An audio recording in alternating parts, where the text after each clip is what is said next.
Pay attention to the two people in this footage. The woman being restrained is Paige Holland, a 31-year-old dental hygienist. The person restraining her is 38-year-old Graham Sterling, the man who had promised her a future a couple of months prior. He is also holding a knife to her back. It is November 14, 2007, in Denton, Texas. This CCTV footage is the last time Paige Holland was ever seen alive, and it serves as the silent, impartial witness to a murder that happened just inches out of frame. Hours before the violent struggle in the parking lot, the day began with routine. On the morning of November 14, 2007, Paige Holland left her apartment just before 7 a.m. She informed her roommate she was heading to the dental office to cover an early shift. A normal act for a woman known by friends and colleagues for her dependability. But her actions soon deviated from the plan she had stated. Less than an hour later, traffic cameras captured her white Honda Accord, not on its usual route to work, but heading south on the interstate, away from the city.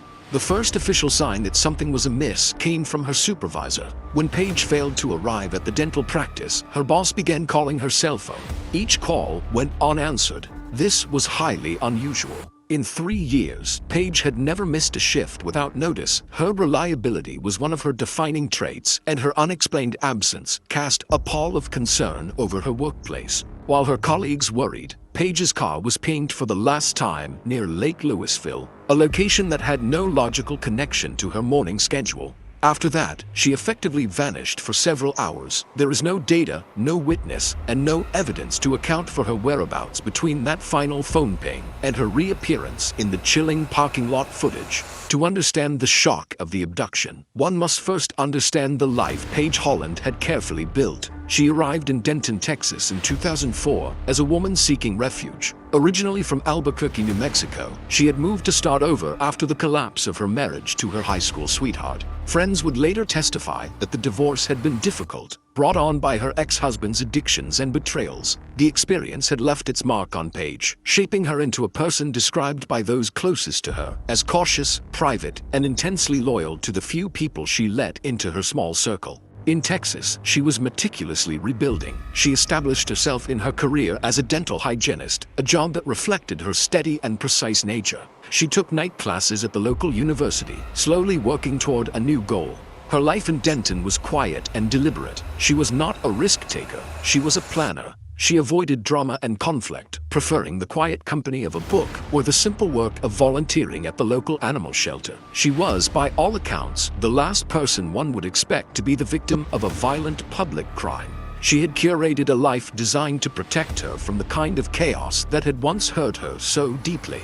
But the quiet life she had constructed was not immune to loneliness. After years of focusing on her career and education, she began slowly opening herself up to the idea of dating again. She was careful, but she was also hopeful. It was this quiet hope, this willingness to trust again, that would ultimately lead her to the local animal shelter fundraiser in March 2007. There, she met a man who seemed charming, successful, and stable, the very embodiment of the safe future she was trying to build. The official police investigation into the disappearance of Paige Holland began at 11:30 p.m. on November 14, 2007. After hours of unanswered calls, her roommate filed a missing person report with the Denton Police Department. The case was assigned to Detective Raymond Kowalski. Initially, it was handled as a standard file on a missing adult. There was no sign of foul play at Paige's apartment, and without evidence to the contrary, the initial assumption was that she had left voluntarily. That theory held for less than 12 hours. The next morning, the first major break in the case occurred. Paige's white Honda Accord was discovered abandoned in the sprawling parking lot of a Denton Walmart. The discovery of the vehicle was an immediate red flag. Her purse and keys were missing, but her cell phone charger and a book from her night class were still inside. The car's location suggested she intended to go into the store or meet someone there. It was a tangible starting point for Detective Kowalski's team. Following standard procedure, detectives began canvassing the Walmart and adjacent businesses, asking for security footage from the afternoon of November 14th. It was a routine, often fruitless task. However, a camera on a neighboring auto parts store, positioned to monitor its own lot, happened to capture a wide-angle view that included the secondary lot where Paige's car was found. When the detectives reviewed the tape, they found what they were looking for, and much more. They rewound through the day's recordings, and at 2:47 p.m., they saw it, the gray truck, the struggle, and Paige Holland being dragged out of frame. In that moment, everything changed. This was no longer a missing person case. The grainy, silent footage transformed the investigation into a high-priority search for a known kidnapped victim and her violent, unknown abductor. The abduction footage gave the investigation a face, but it was blurry and anonymous. The license plate on the gray truck was unreadable. With the visual evidence at a dead end, Detective Kowalski's team turned their focus from the grainy video to the victim herself. To understand who would want to harm Paige Holland, they had to understand the life she was living, a life that was meticulously documented in the records of her cell phone. A subpoena was immediately issued for a complete history of her calls and text messages. Sifting through months of data, building a map of her social and professional life, they saw frequent calls to her mother, texts with her roommate Kimberly, and occasional communication with colleagues. Her digital footprint painted the same picture her friends and family had, that of a quiet woman with a small, stable social circle. But buried within that ordinary data was a stark and overwhelming anomaly. One phone number appeared with a staggering frequency that eclipsed all others combined. Over the past 8 months, Paige had exchanged more than 2,000 text messages and logged 147 phone calls with this single number. The sheer volume of communication was not indicative of a casual friendship. It was the digital signature of an intense and secret relationship. The discovery fundamentally shifted the focus of the investigation. The theory of a random abduction by a stranger was now highly unlikely. The man in the footage was almost certainly someone Paige knew, trusted, and communicated with constantly. Suddenly, the case was no longer about a faceless predator. The police now had a direct digital link to the man who was likely the last person to see Paige alive. They had his phone number. Now, they just needed his name. It did not take long for the phone number to yield a name. A search of the carrier's records linked the number to a 38-year-old man named Graham Sterling. On the surface, he was the picture of suburban stability. He lived in Flower Mound, a quiet suburb just 20 miles south of Denton, with his wife and 2 young children. He had a respectable career as a regional sales manager for a commercial heating and air conditioning company. There was nothing in his background to suggest a capacity for violence. He had no criminal record, no history of erratic behavior. He was, by all accounts, a typical family man. But as investigators dug deeper, the pieces began to lock into place with chilling speed. A check with the Department of Motor Vehicles delivered the most critical link yet. Graham Sterling was the registered owner of a gray 2005 GMC Sierra pickup truck. The digital evidence and the physical evidence had now merged. The man who had been secretly communicating with Paige Holland for months was also the owner of the vehicle used in her abduction. The anonymous figure in the grainy footage now had a name and an address. With this discovery, Graham Sterling immediately became the investigation's sole person of interest. Detectives were now looking at a man who appeared to be living 2 completely separate lives.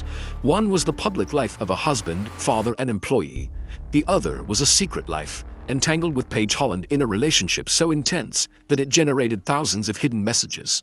The question for Detective Kowalski was no longer who had taken Paige, but why.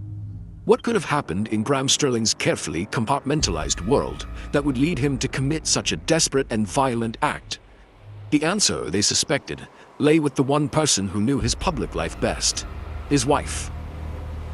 With Graham Sterling identified as their prime suspect, investigators from the Denton Police Department made the delicate decision to approach his wife. When Detective Kowalski and another officer arrived at the Sterling family home in Flower Mound, Claire Sterling had no idea her life was about to be irrevocably shattered. She invited the officers inside, believing they were there on a routine matter. The detectives began their questions carefully, inquiring about her husband's work schedule, his habits, and the general state of their marriage. Claire acknowledged that their relationship had faced challenges, citing Graham's frequent travel for work. But it was when the detectives asked about the 24 hours leading up to Paige Holland's disappearance that the foundation of the case solidified. Claire Sterling provided investigators with the motive they were searching for, unknowingly sealing her husband's fate. She recounted the events of the previous Tuesday, November 13th. That evening, she had discovered an email on the family computer that Graham had forgotten to delete. It was from a woman named Paige, and its contents confirmed Claire's long-held suspicions of infidelity.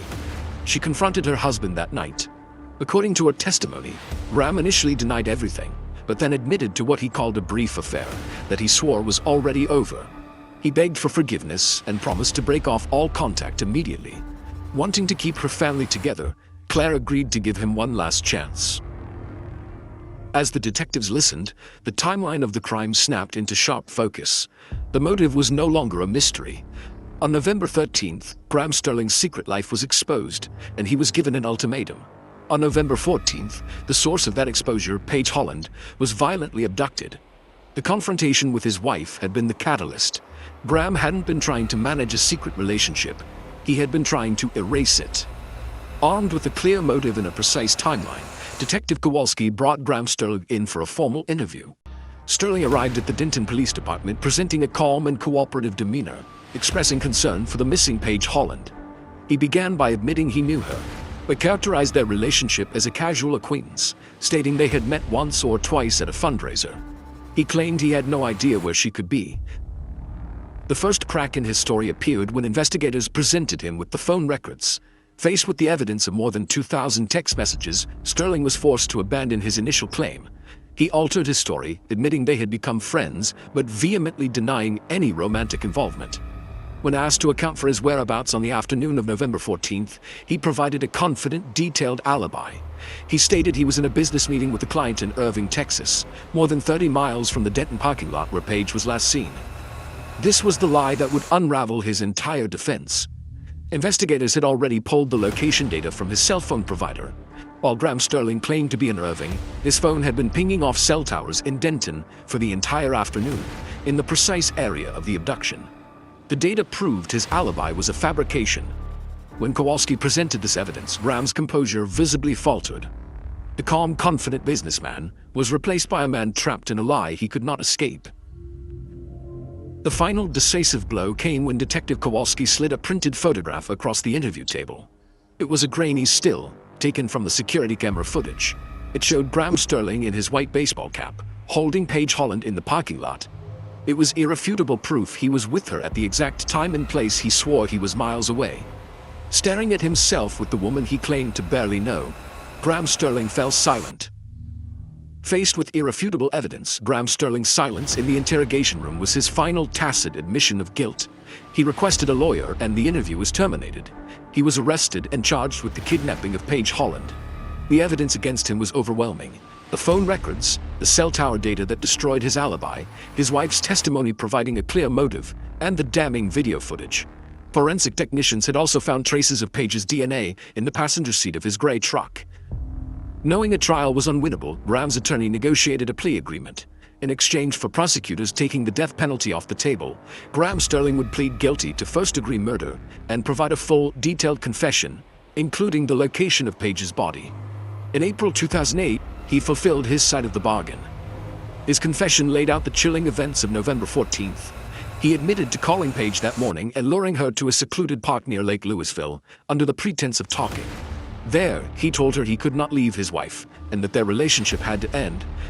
When a devastated and angry Paige threatened to expose their entire 8-month affair to his wife, Graham panicked. He convinced her to meet him again later that afternoon, in the parking lot captured on film, promising he could find a way to make things right. From there, he drove her to another remote area. When Paige again insisted she would not be silenced, he attacked her, strangling her with a nylon rope from his truck's toolbox. His confession then detailed the cold, methodical cover-up. He wrapped Paige's body in a tarp, purchased cinder blocks from a nearby Home Depot, and drove north to Lake Ray Roberts.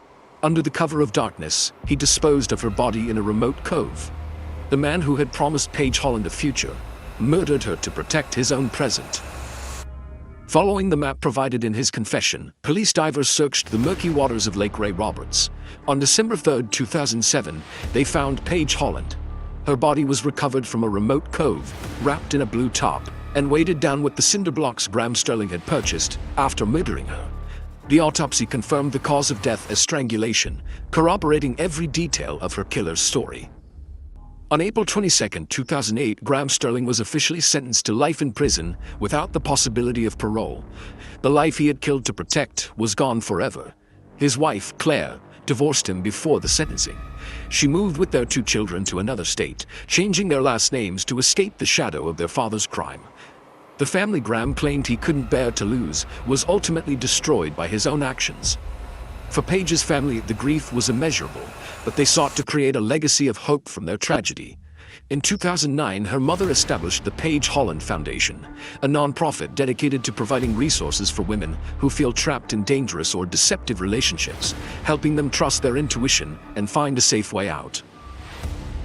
The case of Paige Holland remains a chilling study in betrayal. The grainy parking lot footage, lasting less than a minute, has become a fixture in law enforcement training and true crime documentaries. It serves as a haunting reminder that the most dangerous moments often look deceptively mundane. It immortalizes the final seconds of a woman who had moved to Texas to escape a painful past, only to be murdered by a man who had promised her a new future. Graham Sterling will spend the rest of his life in a Texas prison, but in that silent, looping footage, Paige Holland remains forever suspended between a life of quiet hope and a death she never saw coming.